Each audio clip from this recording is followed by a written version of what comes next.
आणि राहुल गांधी त्र्यंबकेश्वर मंदिरामध्ये दाखल झालेत। भारत जोडो न्याय यात्रा आता त्र्यंबकेश्वरामध्ये पोहोचलेली आहे आणि राहुल गांधी त्र्यंबकेश्वर मंदिरामध्ये दाखल झाले। तिकडे ते त्र्यंबकेश्वराचं दर्शन घेत आहेत। राहुल गांधी यांची भारत जोडो न्याय यात्रा नाशिकमध्ये पोहोचलेली आहे आणि नाशिकमधलं प्रमुख देवस्थान असलेल्या त्र्यंबकेश्वर मंदिरामध्ये राहुल गांधी दर्शनासाठी पोहोचलेले आहेत। 12 ज्योतिर्लिंगांपैकी एक महत्त्वाचं असलेलं हे त्र्यंबकेश्वराचं मंदिर। या भारत जोडो न्याय यात्रेमध्ये विविध टप्प्यांमध्ये जी प्रमुख धार्मिक स्थळं आली, जी मंदिरं आली, त्या मंदिरांना राहुल गांधी यांनी भेट दिली आणि नाशिकमध्ये आल्यानंतर ते त्र्यंबकेश्वर मंदिरामध्ये दर्शनासाठी पोहोचलेले आहेत।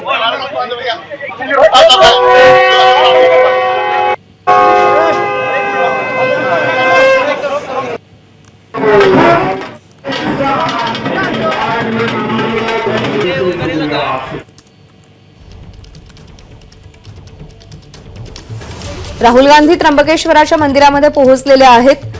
त्र्यंबकेश्वराचं दर्शन घेण्यासाठी ते पोहोचल्याची माहिती मिळते। गोविंद शेळके आपले प्रतिनिधी सध्या आपल्या सोबत आहेत। गोविंद, आपण पाहतोय या भारत जोडो न्याय यात्रेमध्ये विविध मंदिरांना राहुल गांधी भेटी देत आहेत, दर्शन घेत आहेत। तिथे आता ते त्र्यंबकेश्वराच्या मंदिरात पोहोचले। त्र्यंबकेश्वर मंदिरामध्ये राहुल गांधी यांच्या पासून पूजा चालू आहे आणि एकूण मागच्या 3 दिवसापासून जी यात्रा सुरू झालेली आहे, नंदुरबार मधून यात्रेला सुरुवात झाली, त्यानंतर ते पहिल्यांदाच एका मोठ्या मंदिरात आहे। म्हणजे आपल्याला माहिती आहे की त्र्यंबकेश्वर हे 12 ज्योतिर्लिंगापैकी एक ज्योतिर्लिंग आहे। त्यामुळे ज्यावेळी नाशिकवरून ही यात्रा जाते त्यावेळी नाशिकमध्ये या यात्रेचा पूर्वनियोजित कार्यक्रम होता। त्र्यंबकेश्वरमध्ये राहुल गांधी जातील आणि ते बघते आपण त्यांच्या हाते त्या ठिकाणी पूजा चालू आहे। ब्राह्मण वेद म्हणतायत, त्याच्याकडून आरती केली जाते। या ठिकाणी त्यांनी आता दर्शन घेतलं आणि एकूण काँग्रेस कार्यकर्ते असतील, या परिसरातील आदिवासी लोक असतील, ते सुद्धा याकडे उपस्थित आहेत। राहुल गांधी यांच्यातील त्र्यंबकेश्वराची पूजा झाली आणि आता ब्राह्मण वेगळे वेद विचार करून त्यांच्याकडून ती पूजा केली जाते। यानंतर दर्शन घेतल्यानंतर भारत जोडो यात्रा पुढे कुठे जाणार आहे, कुठे सभा होणार आहे, नेमकी काय वेळापत्रक असेल? आज राहुल गांधी हे पुढे मुंबईच्या दिशेने निघणार आहेत। आपल्याला माहिती आहे की या यात्रेचा जो समारोप आहे तो मुंबईमध्ये एका सभेत होणार आहे। ही सगळ्यात मोठी सभा असणार आहे असं म्हटलं जातं। त्यासाठी राहुल गांधी आजचा जो मुक्काम आहे तो पालघरच्या जवळ करणार आहे। पालघर आदिवासी बहुल एरियामध्ये आज राहुल गांधी जातील आणि तिथून ते मुंबईच्या दिशेने निघतील। गोविंद, अपडेट जाणून घेत राहू। सध्या धन्यवाद दिलेल्या माहितीसाठी। त्र्यंबकेश्वर मंदिरातली ही दृश्य राहुल गांधी यांच्या हस्ते तिकडे पूजा केली जाते। त्र्यंबकेश्वराच्या दर्शनासाठी राहुल गांधी पोहोचलेले आहेत।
मंदिराच्या आतली दृश्य आहेत। राहुल गांधी त्र्यंबकेश्वरामध्ये पोहोचलेले आहेत, त्र्यंबकेश्वर मंदिरात पोहोचलेले आहेत।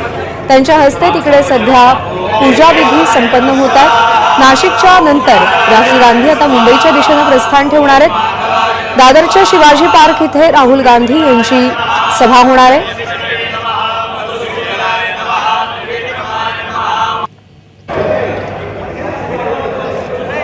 तर ही दोन दृश्य आपण पाहतोय। थोड्याच वेळात शरद पवार पत्रकार परिषद घेणार आहेत। त्यांच्यासोबत आमदार निलेश लंके सुद्धा दिसून येत आहेत। राष्ट्रवादीचे प्रदेशाध्यक्ष जयंत पाटील सुद्धा आहेत। तर दुसरीकडे राहुल गांधी त्र्यंबकेश्वरमध्ये सध्या पूजा अर्चा करताना आपल्याला दिसून येत आहेत। अर्थात निलेश लंकेंची भूमिका नेमकी काय याची उत्सुकता संपूर्ण महाराष्ट्राला आहे. कारण का आजच बोलत असताना अजित पवारांनी धमकीबाजा इशारा दिला होता की निलेश लंकेंनी कोणताही वेगळा निर्णय घेऊ नये, अन्यथा त्यांना त्यांची आमदारकी गमवावी लागेल. आणि त्यानंतर आता निलेश लंके नेमका काय निर्णय घेतात हे पाहणं महत्वाचं आहे. अर्थात सध्या ते शरद पवारांच्या पत्रकार परिषदेमध्ये त्यांच्या शेजारीच बसलेले आपल्याला दिसून येत आहेत.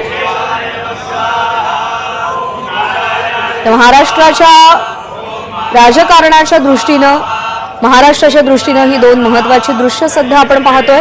शरद पवार यांची पत्रकार परिषद थोड्याच वेळात सुरू होते, तर राहुल गांधी यांच्या हस्ते त्र्यंबकेश्वर मंदिरामध्ये पूजा अर्चा होते. भारत जोडो न्याय यात्रेच्या निमित्तानं राहुल गांधी हे महाराष्ट्रामध्ये आहेत. नाशिकमध्ये 2 दिवस भारत जोडो न्याय यात्रा होती आणि त्यानंतर आता मुंबईच्या दिशेनं ते प्रस्थान करणार आहेत. दादरच्या शिवाजी पार्क इथे राहुल गांधी यांची सभा होणार आहे आणि भारत जोडो न्याय यात्रेचा समारोप होणार आहे. पण त्याआधी राज्याचे मुख्यमंत्री एकनाथ शिंदे यांचा बालेकिल्ला असलेल्या ठाणे जिल्ह्यात सुद्धा, ठाणे शहरात सुद्धा राहुल गांधी येणार आहेत. त्यामुळे त्यांच्या या यात्रेच्या पुढच्या टप्प्यासंदर्भात सुद्धा राज्याच्या राजकीय वर्तुळामध्ये उत्सुकता दिसून येते. एबीपी माझा, उघडा डोळे बघा नीट.